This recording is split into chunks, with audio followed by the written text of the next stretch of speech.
56 kg de cocaïne totalement incinérée en présence du général de corps d'armée Alexandre Appalo-Touré et du procureur de la République Ado Richard. Ces stupéfiants saisis la semaine dernière par la gendarmerie nationale sont estimés à 25 milliards de francs CFA. Vous constatez avec nous qu'elle a été incinérée là, brûlée, et totalement brûlée. Et là, bientôt les cendres, on attend que les derniers éléments s'éteignent. Vous avez là monsieur le procureur de la République, là le représentant de monsieur le préfet.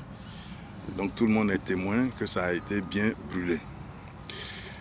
Nous voudrions tout simplement, avec désolation, dire que à ce stade de l'enquête, seules les 2 personnes qui ont été arrêtées, chez lesquelles la drogue a été saisie, sont pour le moment coupables.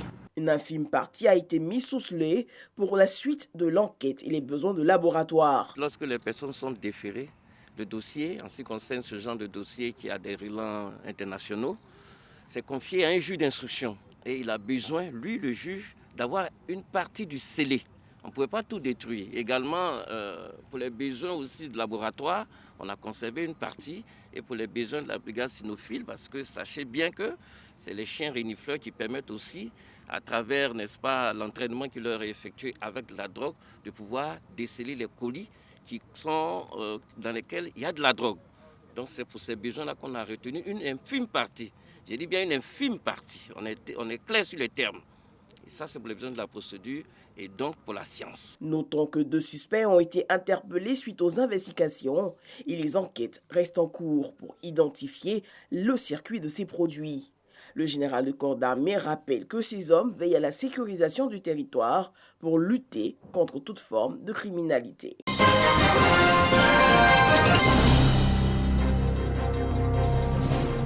Akwe Agban dans la commune de Bingerville.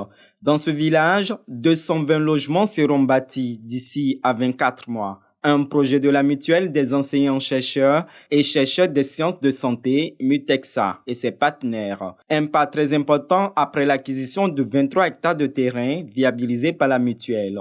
À terme, chaque membre souscripteur aura une propriété foncière et un toit décent. Les enseignants-chercheurs des sciences de la santé, c'est-à-dire de médecine, pharmacie et odontostomatologie, se sont regroupés en mutuelle parce qu'ils ont voulu faire ensemble une cité des rêves, un peu comme au temps de feu le président Félix Houphouët-Boigny, où il logeait nos maîtres. Ils se sont associés donc pour pouvoir acquérir des terrains. C'est ce qui a fait que la Mutexa est née et ces enseignants-là ont cru à ces projets et ont accompagné le géomètre de manière à pouvoir obtenir ces terrains et bâtir donc cette cité-là en l'hommage, comme le chef de l'État même l'a dit, un Ivoirien, un toit, et cela participe donc au développement du pays. Nous allons faire en sorte que toute la mutuelle, tous les membres de la mutuelle qui ont adhéré à ce projet-là soient logés dans des maisons qui offrent un cadre de vie sain et aussi qui leur permettent de mettre leur famille à l'abri. Cette pose de première pierre marque également le début des travaux de construction de la clôture de la cité, de quoi soulager les souscripteurs. Il y a eu des moments de découragement, mais le fait de venir sur le site, de voir le terrain, de poser une première pierre, devant témoin avec les partenaires, ça nous conforte. On s'est dit qu'à partir de maintenant, c'est la vitesse supérieure qui sera enclenchée et que ce rêve-là va devenir réalité. La mutuelle s'engage à travers cette opération immobilière à œuvrer pour le bien-être de ses membres, redorer le blason des enseignants du supérieur et à accompagner la politique de logement du gouvernement.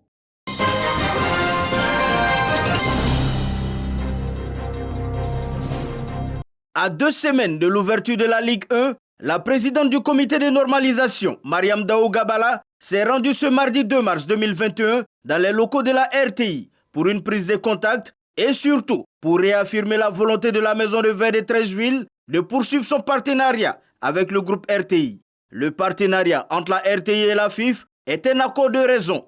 Une affirmation de Fosseni Dambélé, directeur général de la RTI, qui était entouré pour l'occasion de ses principaux collaborateurs. Nous allons démarrer les championnats de Ligue 1 et de Ligue 2 au mois de mars et il était bon que nous nous préparions. Je voudrais ajouter que la collaboration est tellement belle que nous aurons bientôt à fêter la Journée internationale de la femme. Et je voudrais, là sur le champ, inviter l'équipe féminine de la RTI à rencontrer l'équipe féminine de la FIF.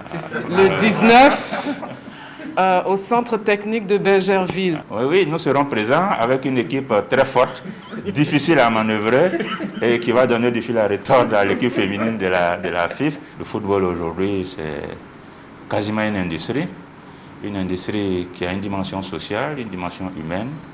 Et aujourd'hui, l'engagement de la RTI est maintenu pour que la Côte d'Ivoire puisse permettre à ces jeunes, au public ivoirien, à tous les Ivoiriens, d'avoir accès à des matchs de qualité tels que la Ligue 1 et la Ligue 2.